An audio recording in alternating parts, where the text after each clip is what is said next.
San Buenaventura, en este breviloquio, en su tercera parte, que es la que vamos a abordar, habla de la corrupción del pecado, ¿no? Ahora, digamos, es en lo que se va a concentrar, la corrupción del pecado, ¿no? Ya hablamos, recordarán en un primer momento, la primera parte de la Trinidad de Dios, la segunda parte, la creación del mundo, y ahora viene con la corrupción del pecado.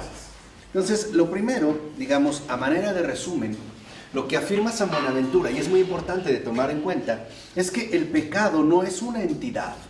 O sea, el pecado no es una realidad en sí misma. El pecado, en cuanto tal, no tiene sustancia. Más bien, el pecado, o cuando nosotros hablamos de pecado, dice San Buenaventura, hablamos sobre todo de defecto y corrupción.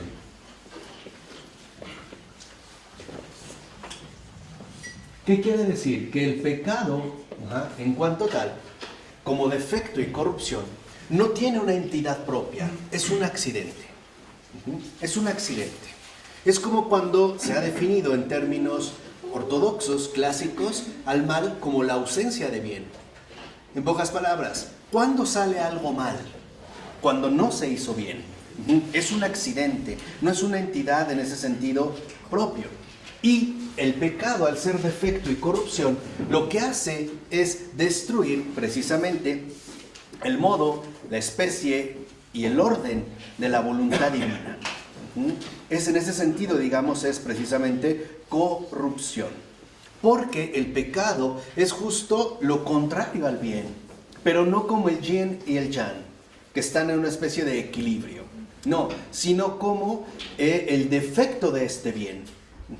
Por ejemplo, si queremos hacer alguna cosa y no la hacemos bien, saldrá mal, pero es por defecto, no por que el mal tenga en este sentido una entidad propia. De tal forma también insiste San Buenaventura que como no tiene existencia sino solo a partir del bien, o sea, en ese sentido el pecado es un parásito del bien, solamente se nutre de aquellos que no hacen el bien, dice en este sentido, también está vinculado con el libre albedrío de la voluntad, que ya explicamos la diferencia entre libertad y libre albedrío. Entonces, el pecado, en este sentido, es defecto y corrupción, y que proviene ante todo de la voluntad. Podemos decir en este sentido que el pecado consiste en no querer el bien, no querer lo primario, no querer lo originario, no querer, en pocas palabras, lo que Dios quiere. En este sentido, ¿no?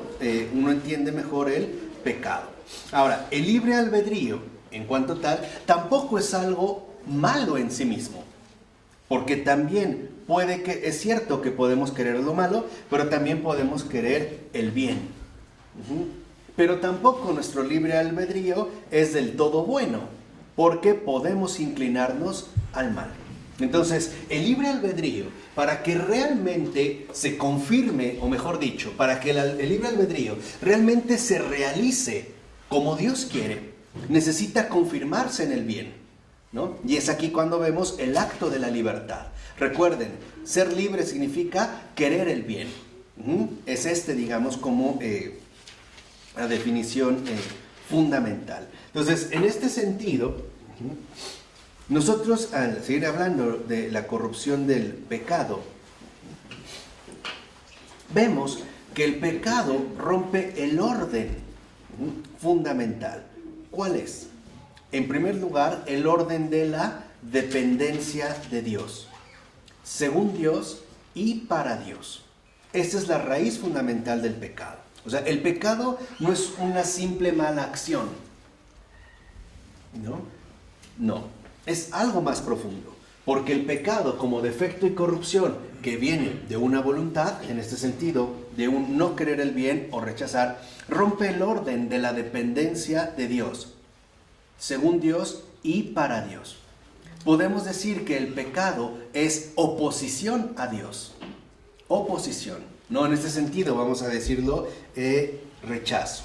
Pero lo que nosotros también podemos ver en este sentido es que en el caso del ser humano, el pecado adquiere una forma peculiar.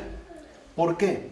Porque en realidad, como dice San Buenaventura, nosotros ciertamente hemos sido creados para obrar según Dios y para ser para Dios. Ese, digamos, es como nuestro propósito. Entonces, el primer paso fundamental es que haya una confirmación de acuerdo con la voluntad. Entonces, el pecado en cuanto tal no quiere saber nada de Dios. Mejor dicho, no quiere tener nada que ver con Dios. Digamos, es como el primer paso. Entonces, entendemos, fíjense, y esto es lo sustancial, que el pecado no consiste en apetecer o querer las cosas malas. No, el pecado consiste en apartarse de las mejores. Este es el pecado. O sea, es un distanciamiento, una ruptura con respecto al bien. Y eso es lo que corrompe. Esa es justamente la corrupción del pecado. No querer las mejores. Entonces, si nosotros optamos por cualquier cosa que no sea Dios, ahí ya hay corrupción. ¿Por qué? Porque no estamos queriendo justamente las mejores. Entonces, aquí aparece, en este sentido, cuál es el origen del mal y cuál es su sujeto. ¿Cuál es el origen del mal? La voluntad corrompida. O sea, una voluntad deficiente. Y ahí es donde entra el defecto. Ese es su defecto. El pecado en cuanto tal, ¿no?, tiene su origen en una voluntad corrompida. Y por lo tanto en una voluntad deficiente que no quiere el bien. Que no quiere lo mejor. Simple y sencillamente decide, por decirlo de esta manera, ¿no?, su propio camino. Así, en esta línea, si nosotros ahora hablamos de la tentación de los primeros padres, ¿no?, Adán y Eva, dice San Buenaventura que acerca de la caída del primer padre, ¿no?, hay tres cosas que debemos considerar. Primero, la tentación diabólica. Segunda, la culpa cometida. Y tercera, la pena impuesta. Entonces, si vamos siguiendo la cuestión del pecado, en el caso de los primeros padres, Adán y Eva, lo que vemos que surge o que debemos considerar es la tentación, la culpa y la pena. En digamos, en este mismo orden. Entonces, lo primero es que acerca de la tentación podemos afirmar lo siguiente. Dios creó al hombre en la felicidad del paraíso en ambos sexos, o sea, tanto masculino como femenino. Pero el diablo, envidioso del hombre, se va a dirigir en un primer momento a la mujer. La razón de que se dirija a la mujer es sencilla. En primer lugar, porque la ve más frágil que el hombre, la ve más delicada. Y por lo tanto, él considerará que es una presa más vulnerable. Y la segunda es porque intuye que Eva está llamada a ser la madre de los vivientes. Entonces, si cae la madre, también caerán los hijos, que de cierta manera es la tentación del feminismo, ir contra la mujer, que ya es otro sentido que hablaremos en su momento. La situación, digamos, escatológica, cuyo principal protagonista en ese sentido es justo la mujer. Entonces, aquí lo que vemos es que la quiere engañar, ¿no? Ahí es a donde se va a dirigir la tentación. Sabemos que le dices, ¿cómo es eso que Dios, ¿no?, les ha dicho que no comieran o que no comiesen de ninguno de los árboles? Ahí hay una mentira. Dios no dijo eso. Pero ella pone atención a lo que Él ha dicho. ¿Qué quiere decir? Ya desde ahí vemos que la voluntad de Eva está cayendo en el defecto. Está convirtiendo en una voluntad deficiente. Y en segundo lugar le asegura, no es verdad, no van a morir. Y para rematar, les hace una promesa, seréis como dioses. Aquí vemos el incremento, ¿no? Tal parece que ahora el que dice la verdad es Él, no Dios. Ya habíamos visto con Ayash cómo esta situación se va invirtiendo. Ahora, ¿qué sucede en este sentido? Primero, que también el hombre fue creado de tal naturaleza que podía alcanzar la victoria en el combate. No estaba falto de recursos. Podía literalmente confirmarse. Y esto es importante que nosotros entendamos en el caso de la tentación. Cuando la tentación aparece, es porque también el Señor nos está invitando a hacer una confirmación. ¿Qué queremos? ¿Qué quiero ante la tentación? ¿Quiero lo mejor o no quiero lo mejor? ¿Sí me explicó? Esta es, digamos, como la dinámica central por las cuales el Señor permite justamente la tentación. Entonces, en un primer momento, el Señor sabe que Adán y Eva no están obligados a pecar, pero que lo pueden hacer. O sea, pueden sucumbir a la tentación. Y aquí, precisamente, vemos cómo uno de los rasgos fundamentales para caer en pecado, o sea, para sucumbir a la tentación, es la soberbia. ¿Por qué en este sentido?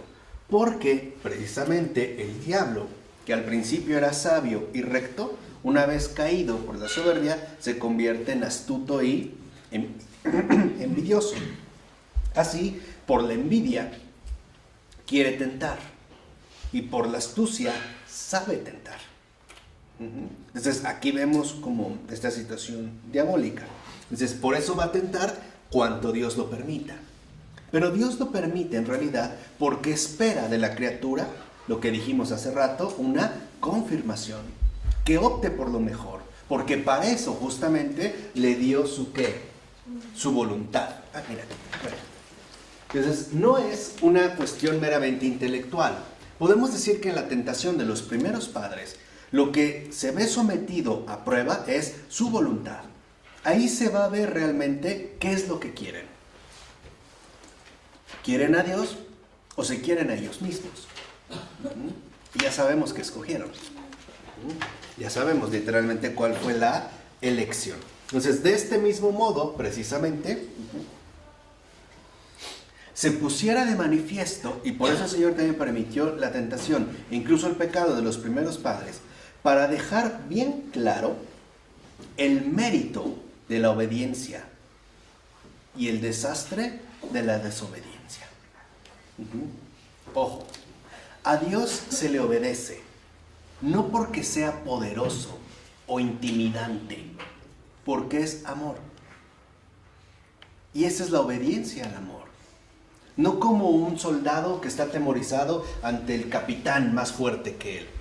Simple y sencillamente se le obedece porque es el apego radical al amor. Vamos a decirlo así, la fidelidad plena a la verdad. Entonces, con el pecado, en este caso, vemos cómo el Señor nos ha mostrado que la voluntad, a su vez,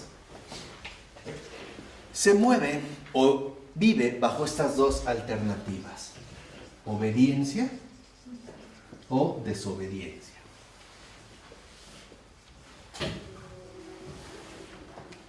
Y es una obediencia o una desobediencia voluntaria. Asimismo, por ejemplo, vemos cómo en este sentido el diablo lo que busca es que los primeros padres, comenzando por Eva, no sigan la obediencia, desobedezcan. Ellos no pueden ser tan soberbios como él, porque no son espíritus puros. También tienen algo que se llama carne, ¿no? Tienen cuerpo, tienen en este sentido una materia. Entonces, lo primero que hace en la tentación son básicamente tres cosas. Y así sigue actuando hasta la fecha, con todos. Primero, tantea. O sea, empieza a ver qué nos puede resultar como más atractivo. Tantea. Si no funcionó por aquí, tal vez por allá, o tal vez por acullá, ¿no? Pongamos un ejemplo. Si tal vez no te has fijado en otra persona porque usa vestido, quizá con minifalda, por ahí, ¿no? Por poner un ejemplo, tantea. Segunda, estimula. Tercera, atrae. Es justamente lo que vemos. Primero, tantea con la pregunta, ¿no? Se hace pasar por ingenuo. ¿Cómo es eso de qué? ¿No? Tantea. Segunda, estimula con la afirmación. cuando dice, no moriréis. Y tercera ya trae, ¿con qué? Con la promesa, seréis como dioses. Entonces, lo primero que hace, en este sentido, como dice San Buenaventura, es primero pregunta para provocar la duda. Eso es lo primero que va a hacer, preguntar. Entonces, para alcanzar la desobediencia, lo primero que quiere imponer es la duda. Y va a ir la duda, o va a querer dirigir la duda a la facultad racional. Una vez conseguida la duda, asegura provocar el desprecio. Es decir, de la duda que venga el rechazo. Y en tercer lugar, lo que busca es estimular el deseo. Porque lo que hace el diablo es alcanzar nuestro consentimiento propio. En síntesis, cuando pecamos, lo hacemos por voluntad propia. Esto es el pecado. No hay un pecado obligado, pues. Porque Dios, como recuerda, lo dirá San Pablo, a nadie dio permiso para pecar. Porque dijimos, no es necesario. No es algo obligatorio. Ciertamente, cuando pecamos, pecamos por propia voluntad. Entonces, lo que vemos, y esto es la astucia del diablo, sabe que para llegar a la voluntad, primero hay que hacer tambalear a la razón. Es, por ejemplo, cuando alguien llega y te dice, oye, vámonos a tal lugar. No, no quiero, es que no sé qué, estás convencido, pero dices, ay, no pasa nada, hombre, no nos tardamos. Entonces empiezas a maquilar en tu cabecita, le empiezas a dar vueltas, tambaleas, caes en la duda, y de la duda, básicamente lo que sigue es la desobediencia. En pocas palabras, primero busca sonsacarnos en la razón, para que en último término pueda o podamos nosotros tomar una decisión desde la propia ¿qué? Voluntad. Por eso cuando cometemos un pecado, el diablo tiene un argumento muy fuerte. Él quiso. ¿De qué? Él quiso. ¿Tú lo tentaste? Sí, pero él quiso. Ahí está el acusador. Él quiso. En pocas palabras, él lo hizo porque ¿qué? Porque quiso. Claro, yo lo ataranté. Yo lo tenté, pero a final de cuentas, ¿el qué? Él quiso. Y aquí vemos su retorcida astucia. Pareciera que cada vez que se comete pecado, él es inocente. Él dice, yo no fui. Literalmente, yo no fui, fue él. Yo no. Fue él. Entonces, siguiendo esta línea, lo que vemos es que en efecto, dime. ¿Eso incluye también en los niños, así, el concepto de piedad? No. En el caso de los niños, es ya, digamos, como una línea clara de corrupción. Algo empieza a ir mal. Algo empieza a ir mal. ¿Qué quiere decir? Se empieza a perder la rectitud, ¿no? Y esto es, de cierta manera, inevitable por el pecado que tenemos. O sea, por el hecho de ser pecadores. La corrupción bajo la que vivimos. Y lo dijimos, nos lo enseñó muy bien nuestro padre Pavel Florensky. Por mucho que digamos que un niño es inocente, no es tan puro como quisiéramos. Sigue siendo pecador, aunque sea un niño. Y hay situaciones que de niños no entendemos por qué lo pueden hacer. Por ejemplo, hay como una especie de prueba muy sencilla. Si tú empiezas con un niño que ya puede tomar ciertas decisiones, ¿no? Y tú le dices, a ver, ven. Si tú quieres ver si ya sabe mentir, o sea, si tú quieres medir en qué grado de corrupción se encuentra, lo puedes hacer de manera muy sencilla. Tú agarras un dulce, una moneda, un objeto, y le dices, ven, vamos a jugar. Y es algo muy sencillo. El típico juego de que pones algo en la mano, la cierras y le preguntas, ¿dónde está? Cuando el niño se emociona con este juego, se emociona porque él no comprende, cuando todavía no ha crecido en su grado de corrupción, no entiende el hecho de un engaño. Para él todo es a la vista. Entonces cuando te dice aquí y no está, se ríe, porque no entiende por qué no está ahí. O sea, no entiende por qué lo engañas. Para él el engaño no tiene cabida. Pero la prueba viene cuando le dices, ahora tú. Entonces, si tú agarras al niño y tú lo ves que realmente no ha avanzado en corrupción, él le hace así. ¿Dónde está? Y te vas a acercar y de antemano lo abre. Esta es belleza, porque para él el engaño no es posible. Pero cuando el niño te dice, cuando haces esto, ya valió. Ya. Ese simple gesto de aquí, porque da por hecho que ya te puede engañar. ¿Qué quiere decir? Su razón ya sabe, en este sentido, que te puede engañar y quiere engañarte. Tú hazlo con un niño pequeño, lo haces y lo abre y se ríe, otra vez, y lo hace enfrente de ti. Pero cuando el niño lo mete a... Ya, estamos ante un delincuente, ¿no? ¿Es cierto? Ya, pero eso ya está un poco grave. Bueno, entonces, ¿qué es lo que propone justamente la tentación? ¿O hacia dónde se dirige? Hacia la razón y la voluntad. ¿A través de qué? De la duda y a través de la voluntad de la desobediencia. Entonces, en este sentido, precisamente como dice San Buenaventura, podemos entender la dinámica de la tentación. ¿De acuerdo? Ahora, ¿qué pasa en el caso de los primeros padres y de la mujer de manera muy concreta? Primero, oye la sugestión externa de la serpiente. O sea, entra en diálogo con la tentación. Y comienza, ¿no? Dice San Buenaventura, no recurre a lo que el Señor le ha dicho a su interior, que está abierto al recto juicio de la razón, sino que ahora se aplica a lo exterior que está escuchando. Empieza a entablar, por decirlo así, ¿no? Un acercamiento. Y como en este sentido se empieza a alejar de la verdad, empieza a no querer lo mejor. En pocas palabras, ¿por qué pecó Eva? Porque deseó, es decir, quiso lo que el diablo le prometió. Y por eso, justo por eso, consintió en hacer lo que le sugirió. Por eso pecó Eva. Ya no quiso lo que Dios le había dicho, la verdad. Ahora quiere lo que el otro le ha prometido y por lo tanto lo lleva a consentir, ¿no? En ella lo que él le ha sugerido. En ese sentido, lo que el diablo le ha sugerido. Y aquí hay que hacer una breve precisión.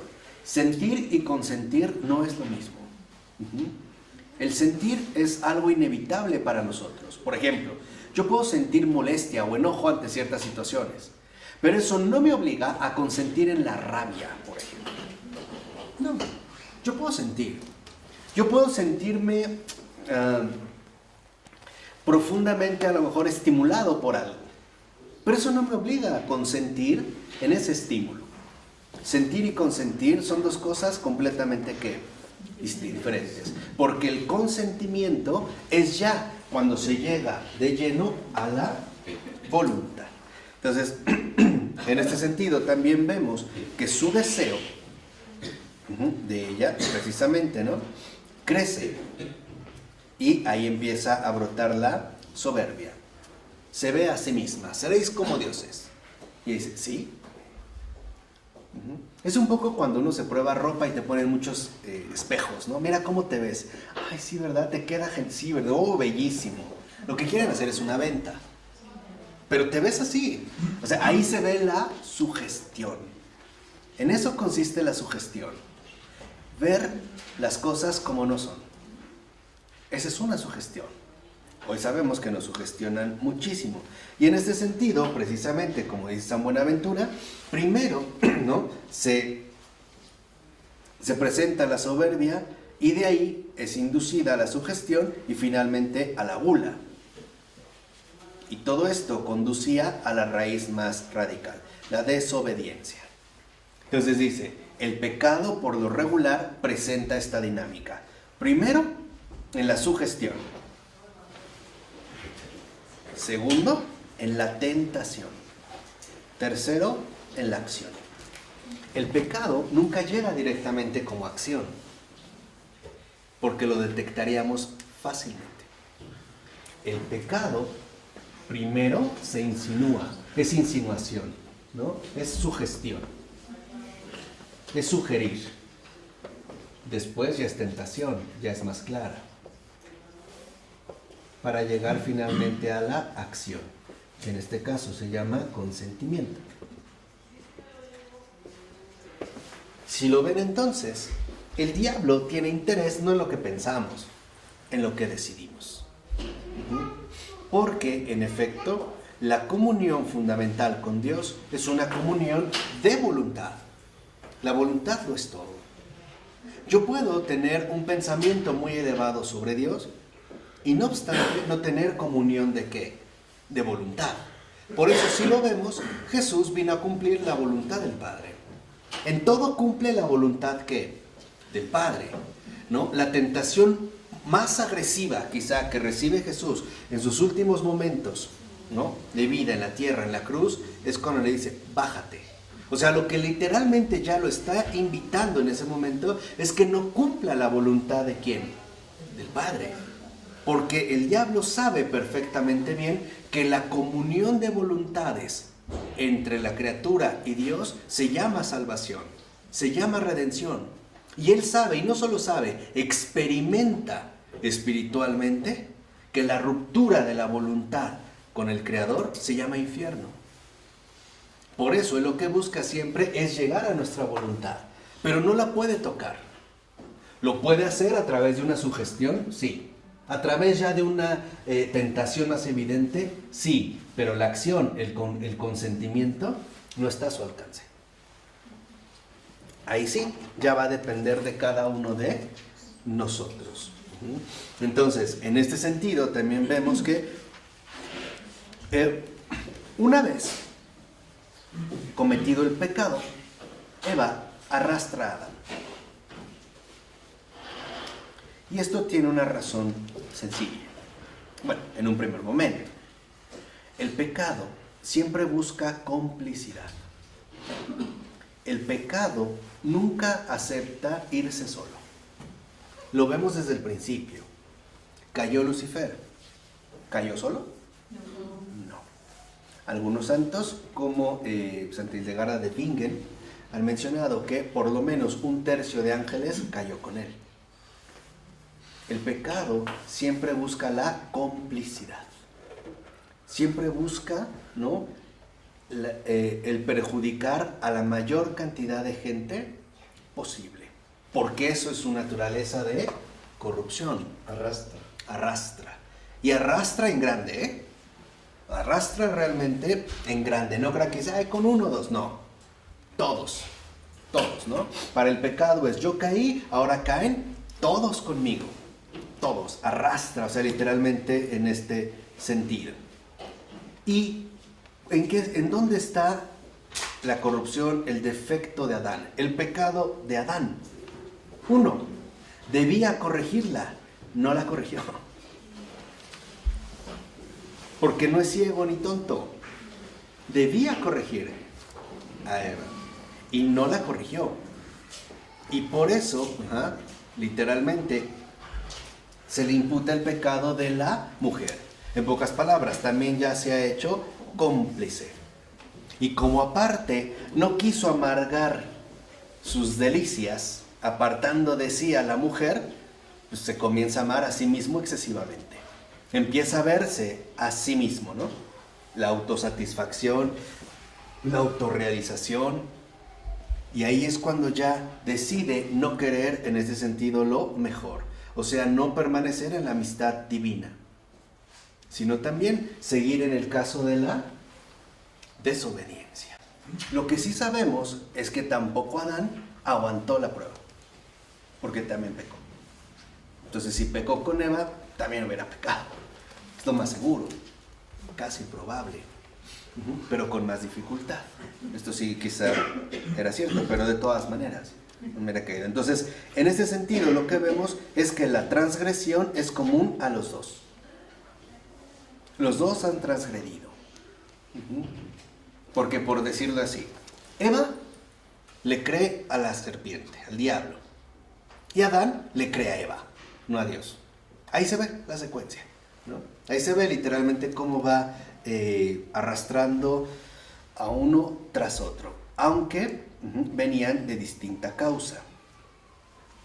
Porque fue Eva, no Adán, el que fue engañado. La que fue engañada. Pero en ambos hay desorden. Porque primero hay desorden en la razón. Lo que dijimos aquí, ¿no? En la sugestión. Después, finalmente, hay desorden en la sensualidad. Y por último, en la acción, es decir, en el consentimiento. Entonces, vemos en este sentido cómo los dos caen en desobediencia. Los dos son arrastrados por la gula. ¿Por qué? Porque los dos, literalmente ahora, se quieren levantar con la soberbia. Primero, la mujer, apeteciendo y ambicionando lo que no se le había concedido. El varón, amando y apreciando desordenadamente lo que ya poseía. Fíjense, este es como un perfil muy fino. Eva desea lo que no tiene. Y Adán no quiere renunciar a lo que ya tiene. Se apegan. Si lo ven en este sentido, ¿no? La dinámica es distinta. Entonces, en este sentido, por ejemplo, dice San Buenaventura, la mujer, comiendo de la fruta prohibida, creyó que sería sublimada, ¿no? Estaba, por decirlo así, le rezumbaba en los oídos eso de seréis como dioses. Es lo que buscaba. Es un poco quizá, en una manera más ridícula, como cuando nos venden una crema y nos dicen que se nos van a desaparecer las arrugas, ¿no? Seréis perpetuamente joven. Entonces quiero ver los resultados, ¿no? Estoy ya, digamos, sugestionado por esta situación. Esto es por un lado. Y en el caso de Adán, por creerse tan grande y amado por Dios, por haber sido la primera criatura humana, que creyó que no sería tan severamente castigado. O sea que quizá en este sentido Dios se le iba a pasar.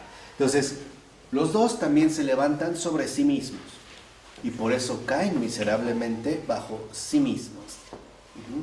Pasan los dos del estado de inocencia y gracia al estado de culpa y de miseria. ¿De acuerdo? Aquí es cuando pasamos a la cuestión del castigo. ¿Qué pasa en este sentido, no? Si hablamos del castigo de los primeros padres. Porque la culpa queda en recto orden con la pena. En los primeros padres, al desorden del pecado, enseguida siguió el orden de la justicia. Entonces podemos decir que lo que nosotros llamamos castigo no es una injusticia. Es justo el orden de la injusticia. Perdón, el orden de la justicia. Porque, ojo, y entendamos bien esto que voy a decir. El castigo, la expulsión del paraíso, no es algo que Dios impone. En último término, el castigo es dar al otro lo que quiso. Eso es lo que él quiso. Eso es lo que él eligió. Quería romper o decidió romper la cercanía, la obediencia con Dios, entonces lo que quiere es eso. ¿Sí me explico? Incluso podemos decir que es un gesto de condescendencia de Dios, al grado de que no los obliga a quedarse ahí, ¿no? Digamos, atemorizados por su omnipotencia, ¿no? Simplemente, ¿eso quieren? ¿Eso qué? Eso tienen. Incluso el castigo es de la bondad divina, ¿eh?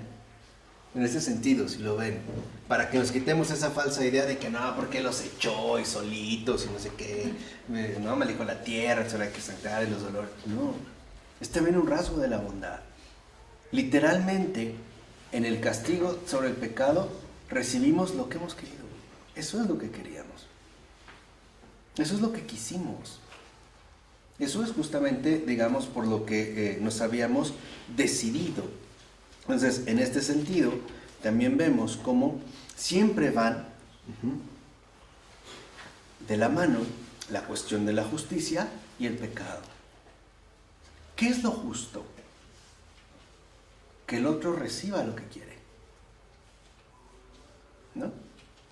El infierno es algo injusto o injusto. Es justo. Eso es lo que quieren. Eso es lo que quisieron. Al grado de, como ya nos explicó Fabrice Ayash, ¿no? El diablo no quiere el cielo. Por eso está ahí. Es también un gesto en este sentido de justicia. Entonces, lo que vemos en este sentido es que se presenta ahora un desorden importante. Así como los primeros padres se dejan llevar por la soberbia en la mente, ¿no? Y por la desobediencia en la acción, y esto significa que fueron desobedientes a un superior. Por eso ahora se desordena todo, que es lo que realiza el pecado, y en el propio hombre, vamos a decirlo así, sus propios inferiores se les vuelven desobedientes. ¿De qué estamos hablando en pocas palabras? De que, en este sentido, las partes genitales se vuelven rebeldes ante las superiores. Y es el gran conflicto que, por ejemplo, los antiguos filósofos paganos, entendían o entrevían, ¿no? Lograban entrever de una manera aceptable. Para ellos era claro que la genitalidad, los genitales, no siguen el orden de la razón. Son desobedientes. Pareciera que en efecto no se quieren someter a una autoridad superior. Y por eso para ellos las pasiones eran, digamos, el asunto verdaderamente problemático. Al grado de que no se podían, por decirlo así, doblegar ante el tribunal de la razón. Por eso vemos intentos, como ocurre en las escuelas helenísticas, por tratar de eliminar por completo la cuestión de las pasiones, llegando a lo que ellos llamaban la apatheia, ¿no? Un estado de imperturbabilidad, o incluso a la anulación de cualquier tipo de pasión en el ser humano. Por eso vemos como en el caso de Platón, ¿no? En su idealización del amor, el amor ante todo implica distanciamiento corporal.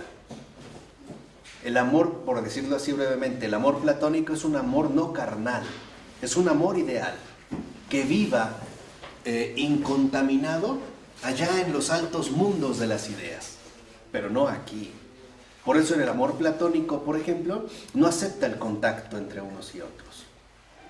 No puede, digamos, reducirse a esa línea, pero tiene que ver con esta situación, es un rasgo del pecado. A veces pareciera que nuestros instintos más bajos, por eso hablamos de bajos instintos, no quieren someterse a una autoridad superior, como es la razón. ¿Cuántas veces, por ejemplo, a una persona le puedes hacer ver con toda claridad lo mal que está? Y te dice, sí, lo sé, pero no me importa. Sí, por ejemplo, sé que está mal salir con esta persona casada, etcétera, pero no me importa, me siento bien. Y la razón se lo hace ver claramente. Y no obstante, no se somete. A veces no pueden salir. Muchas veces no pueden. Para lo que voy es que lo ven. Ok, sí, pero aunque quieran, no pueden. Claro, pero o sea, digamos que aquí el punto es ver que aunque hubiera una autoridad superior como la razón, lo inferior se revela. Es el mismo desorden de la desobediencia. Entonces, ¿cómo es el amor platónico? O sea, en el amor platónico lo fundamental es mantener una idea pura de la relación. O sea, superar finalmente lo material o lo corruptible, de tal manera que el amor sea eso, una idea, una idealización. Entonces, cuando se habla de amor platónico, si uno lee los primeros diálogos de Platón, vemos que quizá el amor platónico del propio Platón es Sócrates. Cuando Sócrates muere ya mayor, Platón era muy joven, ha de haber tenido 14, 15 años. Y no obstante, lo puede idealizar por eso, porque es el amor no corrompido por la situación pasional. Vamos, por la situación sexual. ¿Es trascendental, podemos decirlo? Pues sí, o sea, de alguna manera, no material, digamos, no físico, sino en este sentido ideal. Por eso es que, como dice San Buenaventura, por eso esto le sucede no por naturaleza, sino por culpa. Por eso se avergüenzan y se cubren, que es lo primero que hacen. Recuerden que dice en el Génesis, ¿no? Va y tejieron, ¿no? Unos calzoncitos de las de higuera, ¿no? Literal, unos pañalitos, y ya les dio pena.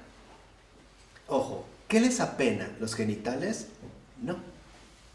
La desobediencia de sus partes inferiores. Eso es lo que les apena. En pocas palabras, les da pena que lo inferior no reconozca lo superior. Y a veces vemos que en la situación genital no tenemos control. Porque eso es parte también del desorden que ha traído consigo precisamente el pecado. Ahora, en este sentido también, como dice, hablando del castigo, dice, y como decidieron apartarse del bien, o sea, decidieron llevar a cabo una separación, por eso en la justicia de Dios, su alma, a pesar suyo, se separa de su cuerpo, por la muerte. Eso es parte del desorden que también ha traído consigo el qué? El pecado. Hay una separación. Y esto ciertamente es lo que a nosotros tanto nos inquieta. O sea, entendamos bien de lo que estamos hablando. Cuando uno le tiene miedo a la muerte, en realidad lo que tememos es la intuición de que va a haber una separación, que hasta entonces no ha ocurrido. No sé si me explico. O sea, realmente esto es muy importante de entender. El miedo a la muerte, ¿no? Siguiendo entonces esta línea, no es el qué va a haber más allá. Es que simple y sencillamente voy a quedar incompleto. En mí va a haber una separación que va a ser completamente radical.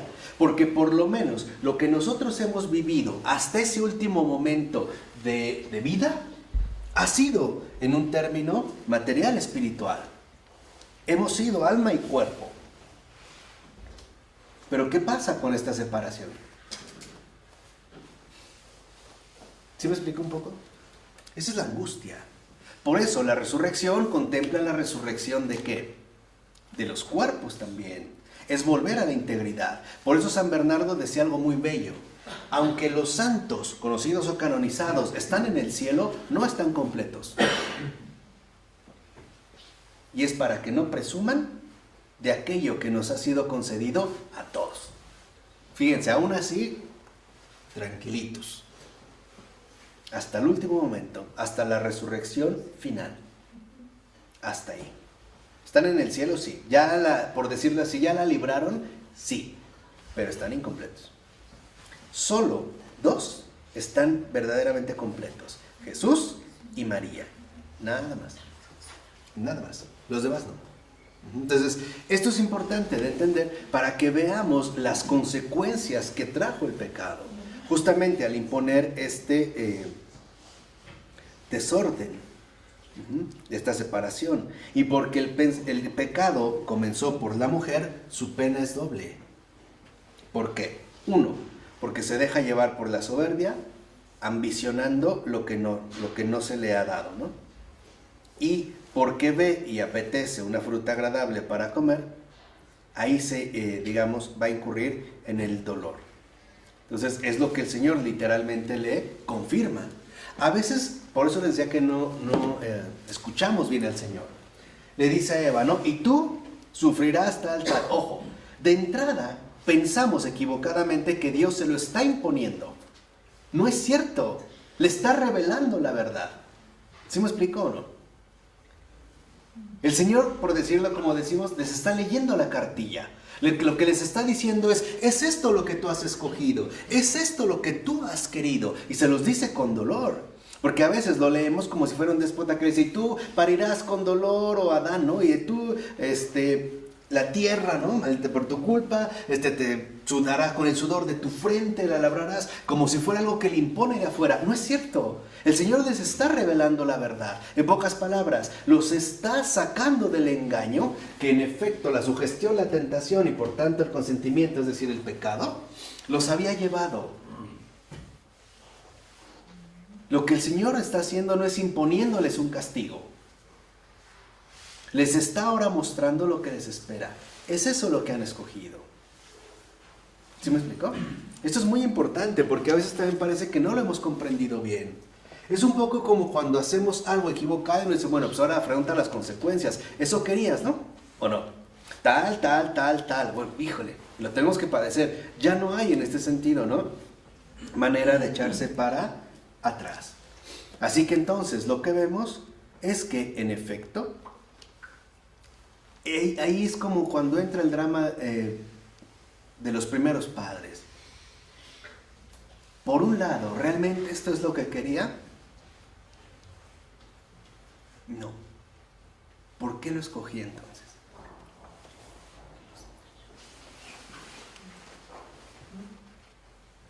Por eso si lo vemos, siempre el pecado busca, ¿cómo se dice aquí cuando? Desligarse de su papel. Y el Señor nos muestra ahí la dinámica misma del pecado, nada más en esto del Génesis, ¿no? Le dice primero se va con Eva, porque con ella empezó, ¿se acuerdan? Perdón, se va con Adán. ¿Con quién empieza? ¿Quién? ¿Dios? Como Con Adán. ¿Qué hiciste? Él fue el primero que creó. ¿Y qué dice Adán? La mujer. Ella. Y le dice a la mujer, ¿y la mujer qué? la serpiente. ¿Y por qué a la serpiente ya no le pregunta? Ya la conoces. Exactamente. Ya está confirmada en el pecado. Hay una evasión. Fíjense, hasta en eso aquí vemos la cobardía del pecado. El pecado alienta, pero no asume. Yo no fui. Es lo que le dije, ¿no? Yo no fui. Yo no fui. Pues lo que hace el Señor es decirles a la luz de la verdad lo que han escogido. Y el Señor lo dice con dolor, porque no fuimos creados para eso. No era, digamos, nuestro designio original o fundamental. Aquí entra otra dimensión importante, la transmisión del pecado original. Que a muchos creo que es lo que menos les gusta, ¿no? ¿Yo por qué? Pues yo ni los conocí, ni mis padres son, ¿no? Eso que ocurrió hace mucho, ¿no? ¿Yo por qué? Pasa en la cuestión de la transmisión. ¿Por qué? Porque aquí viene que el pecado, defecto y corrupción también es transmisión.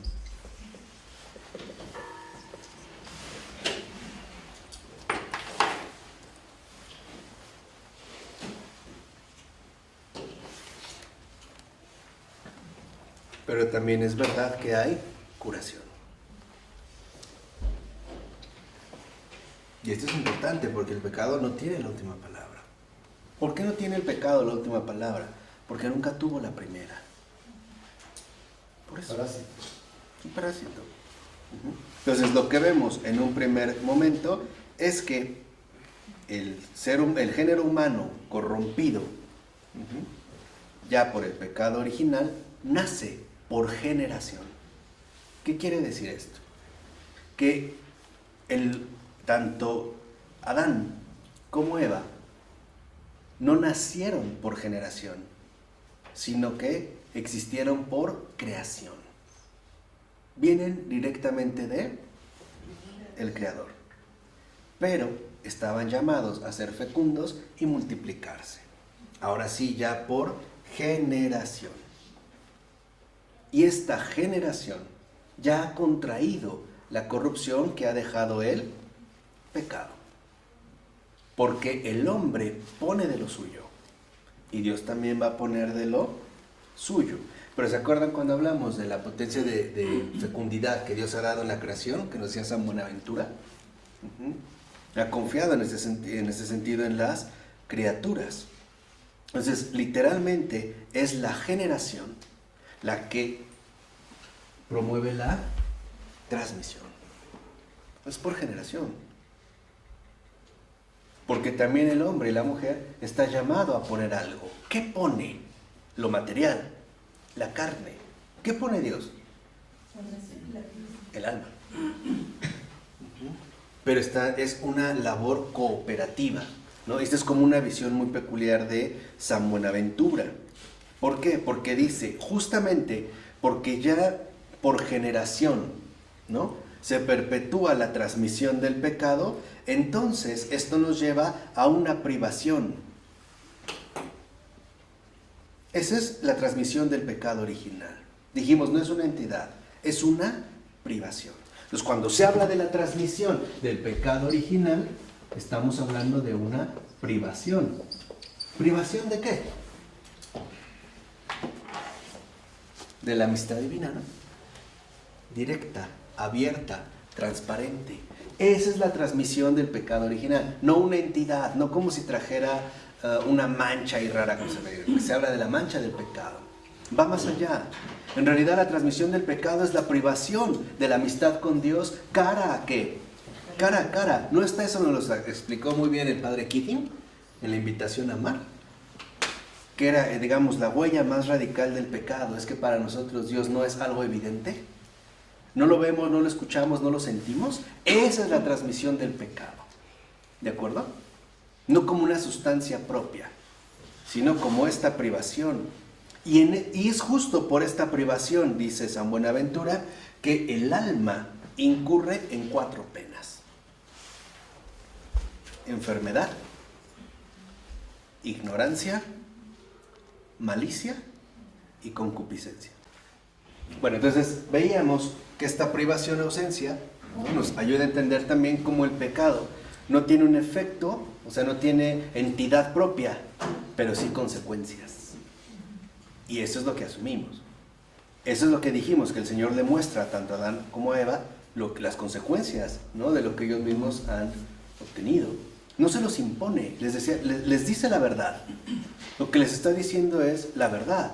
Incluso hasta es misericordioso con la serpiente. Le está diciendo la verdad, ¿no? Sabe que su cabeza será aplastada por la mujer, ¿no? Por eso pone enemistad entre ella y la mujer. ¿Por qué creen que ahora les decía que la figura escatológica de los últimos tiempos es la mujer? Tanto María como la mujer de carne y hueso desde el tiempo. Así va. O sea, esto no es algo realmente nuevo o que no se sugiera, ¿no? Sino que ya se ve. O sea, ya me parece muy evidente. Las más sufridas de estos tiempos son las mujeres, ¿no? O sea, hacia ellas se está dirigiendo, digamos, esta situación. Pero sí es importante entonces reconocer la cuestión de las consecuencias que trae esta transmisión. Dijimos, la privación con la que nacemos, que es la transmisión del pecado original, es, en pocas palabras, que la existencia de Dios no es evidente para nosotros. Tampoco es inmediata, ¿eh? Más bien, pareciera ser lo contrario. Pareciera ser que no existe. No lo veo, no lo siento, no lo toco.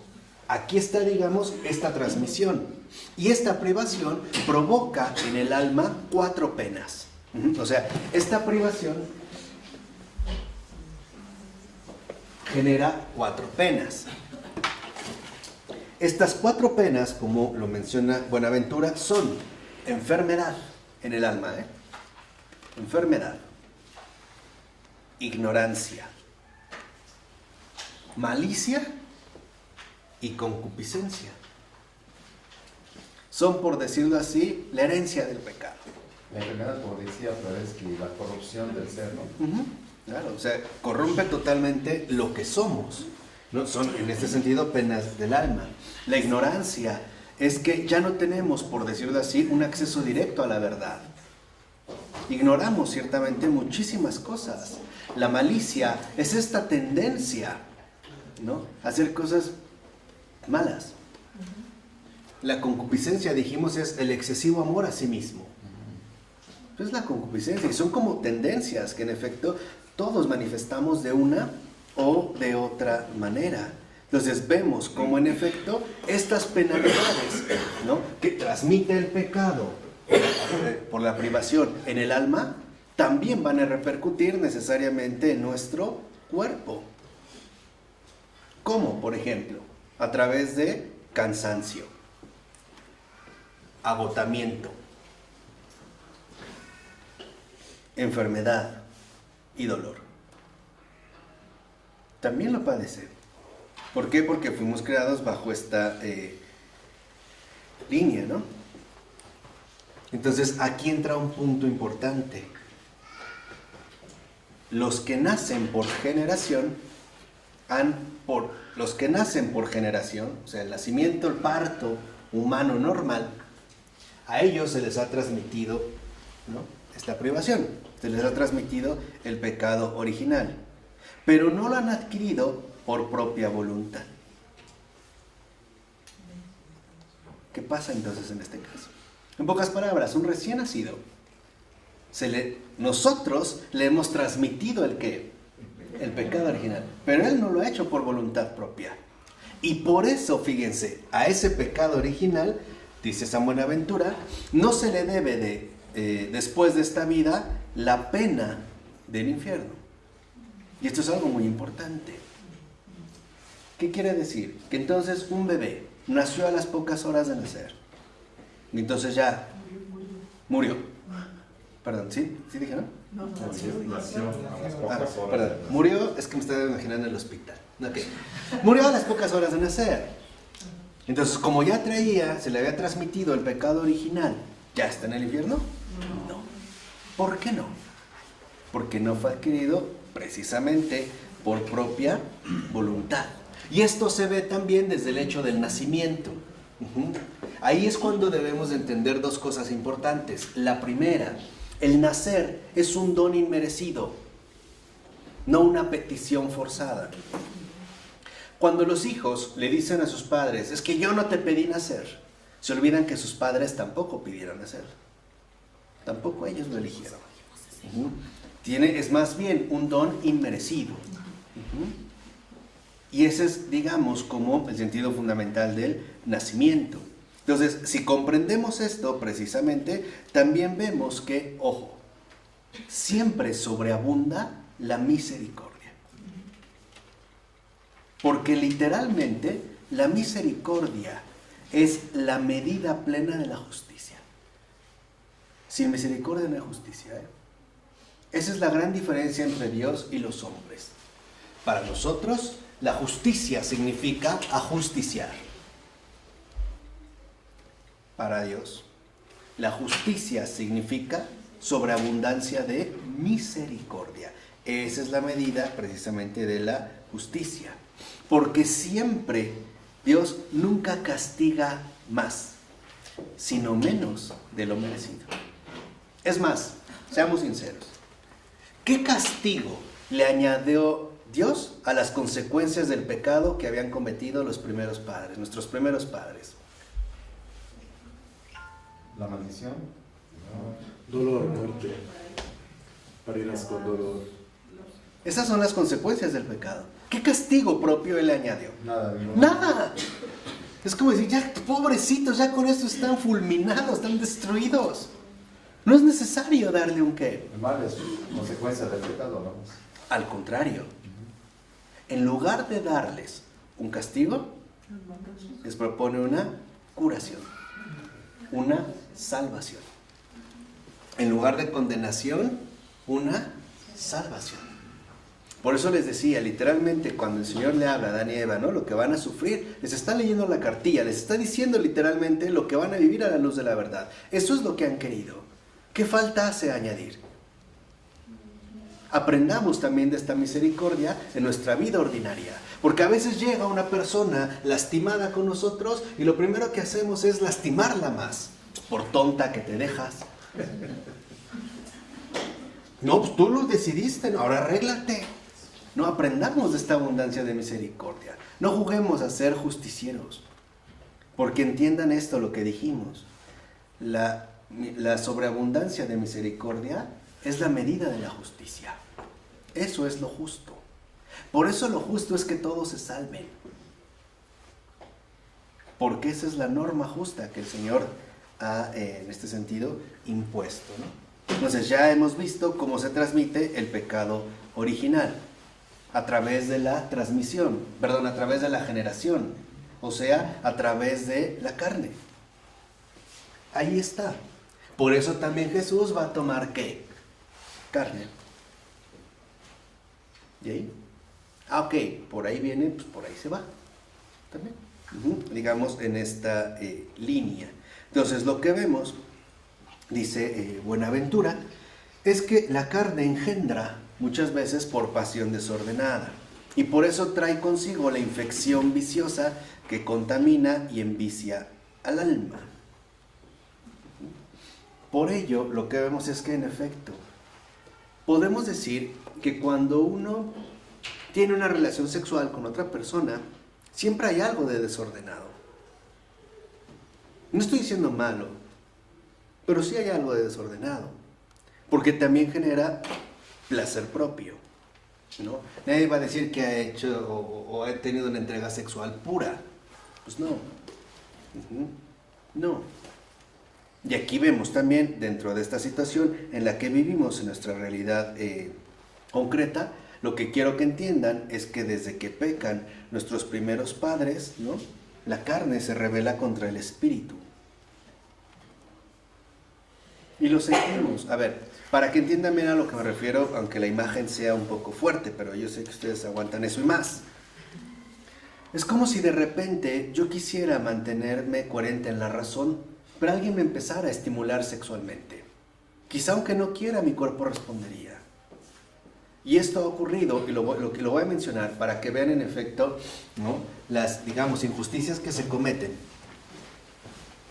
Cuando a veces ha habido casos de violaciones y el argumento fuerte por el que el violador, el agresor, ha salido libre es porque afirma que ella estaba húmeda.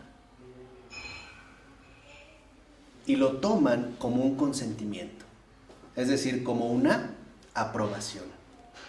Ahí vemos esta rebeldía entre la carne y el espíritu. O sea, el desorden que ha venido a imponer el pecado. Y cómo a partir de este desorden lo que hace es finalmente, ¿no?, por decirlo así, contaminar o infectar el modo de transmisión que en principio era bueno.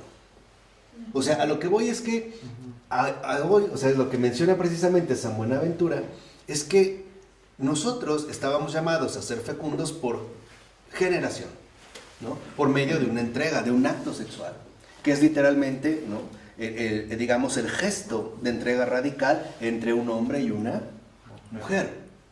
Esto es muy bueno. Claro, los crea con sexo opuesto. Por supuesto, ¿no? claro. Y estos opuestos están llamados a unirse en una comunión mayor, exactamente. De hecho, es la comunión, ¿no? Pero el problema que ve San Buenaventura es que después del pecado, uno no puede hablar de que hay un acto sexual puro. Después de. Antes lo hubo. Lo hay, en principio. Esa es la teoría de aquel entonces, ¿no crees? Sí, sí, claro, sí, por O sea, la supuesto. teoría de aquel entonces todo lo subordinaban hasta la sexualidad, hasta Sí. la miraban con un recelo. Estoy de acuerdo, claro. Y es un error. Y a mí también me parece que ha sido un error nefasto, eso es cierto. No, porque aquí también habla de repente de una cuestión de ver como a los enemigos, al mundo, a la carne, ¿no?, cuando sabemos que no. O sea, en la línea de San Buenaventura, ¿no?, hay una marcada tendencia todavía a rescatar, digamos, la supremacía de la razón contra la realidad de la encarnación o de la carne. Hoy me parece que es el sentido inverso, ¿no? O sea, hoy no Sí, se claro, trata. claro, mucho ya. Sí, y digo, ya eso lo sabemos. Pero dentro de esta línea, tener como, digamos, ciertas luces para comprender, digamos, este desorden y reconocer que la transmisión del pecado original viene del pecado del primer hombre, no de Dios. No viene de la naturaleza creada, sino del pecado cometido. Aquí sí. O sea, hay un antes y un después. Esto es evidente. O sea, hay un antes y un después. ¿Qué hubo antes? Es complicado, ¿no? Claro, sí, sí, no. No hay acceso, pues. No. Entonces, a partir de aquí, lo que sí podemos ver dentro de esta dinámica, lo que sí insiste San Buenaventura es, ok, por último tenemos que hablar de qué modo se cura el pecado original. Que es donde entra justamente la curación. Entonces, en este sentido, dice, a través de esta curación, ojo, desaparece la culpa, pero no la pena. Por lo menos no temporalmente. Y aquí hay otro gesto de la sobreabundancia de misericordia. Se quita la culpa, sí, pero no la pena. O sea, seguimos muriendo, seguimos padeciendo, seguimos sufriendo, etc. ¿Por qué? O sea, una de las preguntas importantes sería el por qué. Bueno, porque aún esto nos ayuda finalmente a crecer en virtud. No es algo que literalmente nos tenga necesariamente que perjudicar, sino que puede ser también un medio para alcanzar, como lo ve San Buenaventura, el mayor incremento del mérito. O le llamaríamos en este sentido virtud. Entonces lo que dice es, ok, por ejemplo, sabemos que esta transmisión del pecado, ¿no?, a los hijos se limpia con el bautismo. Se quita la culpa, pero no la pena. ¿Por qué? Porque sabemos que quedan sus consecuencias. Los desórdenes en la vida, ¿no?, el que nos sintamos inclinados hacia lo inferior, no a la superior, pero como él dice, ante los cuales es necesario luchar mientras vivamos en esta vida. Porque por la gracia común, en ninguno se extingue por completo las penas de esta culpa. ¿Qué quiere decir esto en realidad? Que estas penas también se permiten porque nos ha sido dada la gracia curativa infundida por Dios. El modo de luchar y ser mejores, de perfeccionarnos. En pocas palabras, fíjense, es como una especie de reinversión total. Si el pecado nos desordenó, pues ahora el Señor va a hacer que a través del mismo pecado nos reordenemos más todavía, ¿no? Si antes de la tentación vivíamos bajo un paraíso extraordinario, pues ahora mostrar que incluso a pesar del pecado, en pocas palabras, podemos ser hijos de Dios. A través, como dijimos, de la confirmación voluntaria de Él, de Dios. En este sentido, de lo que Dios quiere. Entonces, en ese sentido, vemos cómo las tentaciones no son para nuestro mal, también son para nuestro ¿qué? Bien. Ahí vemos, es como una de las intuiciones fulgurantes, ¿no?, de San Pablo, que allá donde hubo pecado, sobreabundó la ¿qué? La gracia. Vemos un San Agustín, ¿no?, literalmente gritando de alegría, Félix culpa. Claro. Ahí se ve. Era el paraíso. Exactamente, ¿no? ¿Quién es esto? O sea, ¿no? Perdimos el paraíso, nos ganamos a Dios, ¿no? O sea, es que no es ni siquiera comparable. En ese sentido, digamos, concreto. Entonces, aquí lo que vemos es que, en efecto, no desaparecen del todo en este mundo estas consecuencias, porque ahora las podemos utilizar a nuestro favor. De tal manera que esta misma tentación que en un momento nos hizo caer, ahora sea esta misma tentación la que, o a pesar de la tentación, salgamos adelante, creciendo, ¿no?, en virtud y finalmente también en fortaleza. Por eso, para Buenaventura es importante también reconocer la cuestión de el pecado actual. Dice, el pecado actual tiene un rasgo particular que sabemos está en la libre voluntad, pero también en la delectación. ¿Qué es la delectación? Un cierto placer del ánimo y de los sentidos. Piensen en una infidelidad. Sabemos que está mal, pero de cierta manera no hay un cierto disfrute. Sí. A esto es lo que se le añade en el pecado actual, la delectación. Sí hay este cierto placer del ánimo y de los sentidos. Sabemos que interviene la libre voluntad, sí, pero también está delectación. Ahora, dice San Buenaventura, si por ejemplo, podemos tener sugestión, incluso delectación, pero no consentimiento, entonces estamos en un pecado venial. Dice, ¿y por qué se le llama venial? Que eso es también muy bonito. Dice, porque en realidad el pecado venial es digno de perdón. Por eso es venial. Incluso tuve cierta delectación, pues sí, pero no consentimiento. Bueno, es venial. Dice, pero si damos el consentimiento y por lo tanto pasamos a las obras, ¿no?, prohibidas por Dios, entonces el pecado es mortal. ¿Por qué? Porque se ha consumado. Por eso les decía que es muy importante la diferencia entre sentir y consentir. Dice, así por ejemplo, si una persona ha consentido, pero no llega a la obra, también es un pecado cometido, consumado, ¿no? Un pecado realizado. Por ejemplo, supongamos que yo me he propuesto violar a cierta mujer que ya llevo espiando durante mucho tiempo. Entonces decido que hoy es el día fatal.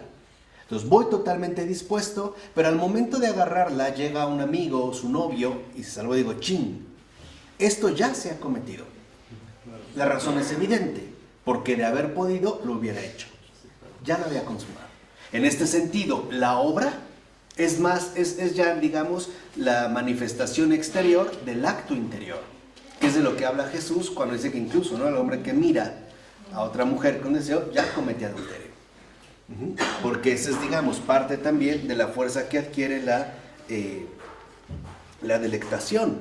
Entonces nuestro pecado actual también tiene que ver, además de la libre voluntad, con la delectación y, en pocas palabras, con el desorden de nuestra propia voluntad.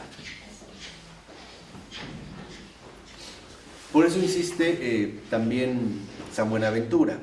Ahora, como nuestra sensualidad contradice a la razón, queramos o no queramos, inevitablemente tenemos que cometer algún pecado venial. A veces con la delectación de la mirada, ¿no? No consiento, pero sí causó delectación. O a veces hasta el ir en metro, ¿no? No quisieras, pero Por eso luego dicen, no, la carne es de... No, es más bien tiene que ver con la delectación. Dice, y en este sentido, ¿no? En la cuestión del perdón, vemos que en efecto para Buenaventura, entre los pecados, dice, algunos son capitales, otros son penales, otros finales, otros son irremisibles. Dice algo así como pecados primeros, medios y últimos. Hasta parece como derecho canónico, ¿no? Todo así bien esquematizado. Dice, por ejemplo, en un primer momento, dice Buenaventura, sobre el origen de los pecados capitales, debemos admitir, en resumen, que estos pecados tienen un comienzo, doble raíz, triple incentivo y 7 cabezas, ¿no? O pecados capitales. Dice, por ejemplo, al comienzo hay, como dijimos, ¿no? Un comienzo, la soberbia. Como dice la Escritura, el origen de todo pecado es la soberbia. Pero es doble la raíz, porque, 1, el temor que indebidamente abate y el amor que indebidamente excita. El triple es el incentivo conforme a los 3 incentivos que hay en el mundo. Concupiscencia de la carne, concupiscencia de los ojos y la soberbia de la vida. Y las 7 cabezas que coronan todo este monstruo son lo que sabemos son los pecados capitales. Soberbia, envidia, ira, pereza, avaricia, gula y lujuria. Y algo que destaca es que entre estos 7, los 5 primeros son espirituales. Los 2 últimos son carnales. La lujuria y la gula. Entonces, en este sentido, lo que vemos es que hay como una línea para entender cómo de estos 7 pecados capitales se derivan todos los vicios. No es como su árbol genealógico. De ahí literalmente emergerán más vicios. Entonces, si lo ven, un pecado implica muchos. El pecado es el uno muchos, el uno legión.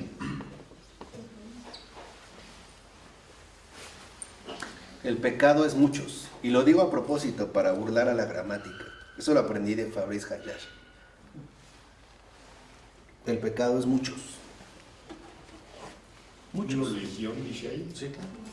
Empieza por uno y de ahí empiezan a surgir más, hasta llegar literalmente a todos los vicios. Por eso dice, siempre un pecado trae consigo un gran ejército de vicios. Que también lo explicó muy bonito Pavel Florensky, ¿se acuerdan? Cuando les preguntaba al endemoniado, ¿cuál es tu nombre? Y respondió, Legión. Dijo, en realidad, basta un pecado para traer y, digamos, poner en marcha un ejército de vicios. ¿Y para qué entran los vicios? ¿Para conseguir lo que se desea o para evitar lo que se desagrada? Para eso. O sea, finalmente para el afán de la autorrealización. Entonces, aquí vemos como siempre un pecado, lo vemos, es un pecado, desata, ¿no? Como toda una ola impresionante. Por eso también nos recuerda San Buenaventura que no hay culpa sin que vaya acompañada de alguna pena. Porque dijimos, la pena que conlleva la culpa son las consecuencias que esto ha traído consigo. Dios no añade ya castigo. Suficientemente jodidos estamos como para Él, en su abundancia de misericordia, todavía le pusiera más. Cuando recuerdan que dejó unos serafines a la entrada del paraíso, no sé que vayan a volver. Sí. ¿Por qué lo habrá hecho?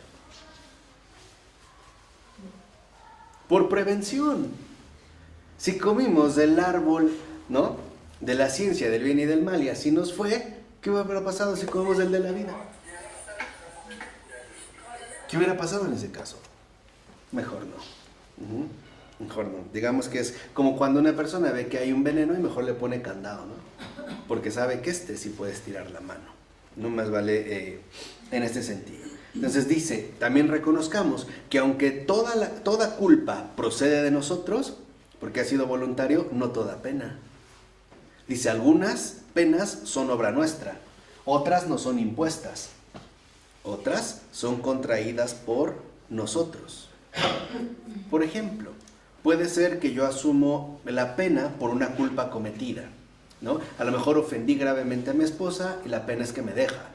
Pero ¿qué pasa si soy huérfano? Es una pena, ¿o no? Padezco una pena. Pero no es por mi qué, por mi culpa. Y eso se le llama la iniquidad del pecado. También, o como lo han dicho en términos más usuales, la iniquidad del pecado va más allá de la maldad, porque involucra el sufrimiento sin culpa.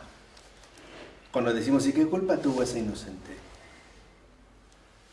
Ahí ya lo vemos también sin penas. Entonces, lo que vemos en este sentido es, por último, los pecados contra el Espíritu Santo, que es lo siguiente. Dice, sobre estos pecados finales o irremisibles, como son los pecados contra el Espíritu Santo, hay que admitir lo siguiente. Aunque todo pecado en general es contra Dios Trino y Uno, con todo por apropiación, hay algún pecado que se dice es contra el Padre, otro contra el Hijo y otro contra el Espíritu Santo. El pecado contra el Espíritu Santo es irremisible en este mundo y en el otro, no porque no se pueda perdonar en este mundo. Porque no quiso el perdón. Exactamente. Sino porque raramente en este mundo se quiere el perdón en cuanto a la culpa, ¿no? Y dice, y por lo mismo poco, casi nada se perdonará en el otro mundo en cuanto a la pena. Dice, se distinguen 6 clases de este pecado. La envidia de la gracia del hermano. Ahorita va a explicar San Buenaventura por qué. La oposición a la verdad conocida. La desesperación. La presunción. La obstinación de la mente. Y la impenitencia final. Repito. Estas 6 clases de pecados son la envidia de la gracia del hermano, la oposición a la verdad conocida, la desesperación, la presunción, la obstinación de la mente y la impenitencia final. ¿Por qué? 1. Porque como unos pecados proceden de la impotencia, otros de la ignorancia y otros de la malicia, por eso, si reconocemos que la potencia se atribuye al Padre, la sabiduría al Hijo y la voluntad al Espíritu Santo, podemos ver por qué se pueden dirigir a cada uno de ellos. Ahora, y como la misma voluntad es el origen del pecado, ningún pecado es tan voluntario que aquel que proviene de la corrupción existente en la propia voluntad. En pocas palabras, el pecado contra el Espíritu Santo es el pecado radical por voluntad propia. El pecado contra el Espíritu Santo es no querer el perdón de Dios. No creerlo. No creerlo. Y este no querer el perdón se refleja en las 6 formas, ¿no?, que hace rato mencionamos. Entonces dice, por ejemplo, podemos decir nosotros que un acto es involuntario de 2 modos. Por violencia o por ignorancia. Si es por violencia, es por defecto de potencia. Ok, no pude hacer ¿qué? Otra cosa. Lo segundo es por deficiencia. O sea, nos faltó sabiduría. Dice, cuando la voluntad, por su sola corrupción, aún pudiendo resistir y sabiendo que es cosa mala, la quiere, entonces esto se hace por pura malicia. Y es esta pura malicia la que se dirige contra el Espíritu Santo. En pocas palabras, los pecados contra el Padre son aquellos en los que no puedo. Los pecados contra el Hijo son aquellos en los que no sé. Pero los pecados contra el Espíritu Santo son aquellos en los que no quiero. Esa es la diferencia. Nos falta potencia, nos falta inteligencia, pero no voluntad, al menos para tomar una decisión. Entonces va, digamos, directamente sobre la voluntad. Y en pocas palabras, es desde este no quiero donde se establece la oposición radical a la gracia del Espíritu Santo. Ese es el pecado contra el Espíritu. La desesperación, porque porque no acepto la gracia de la consolación o de mostrarme un nuevo comienzo o un porvenir consolador. El suponer que no hay remedio. No hay remedio. No hay remedio. Por eso no se niega en ese sentido la gracia. Dice, por ello, en efecto, el pecado contra el Espíritu Santo es no reconocer el perdón del propio pecado. Ya no reconocerlo. Es ya la imposibilidad de reconocer el perdón del propio pecado. Por eso vemos cómo en la impenitencia final el propósito es no arrepentirse. Ya no. Ya no reconocer en ese sentido la gracia. Entonces dice, en este sentido, todo pecado comienza en la soberbia y se consuma o termina en la impenitencia final. En pocas palabras, todo pecado, está hablando obviamente de Satanás, comienza por la soberbia y acaba en el infierno. Que es justo de lo que queremos que el Señor nos salve. ¿De acuerdo? La cuarta parte, que veremos la siguiente ocasión, habla de la encarnación del Verbo. Pero por lo menos ya hablamos bastante de la corrupción del pecado. En el Padre, del Hijo y del Espíritu Santo.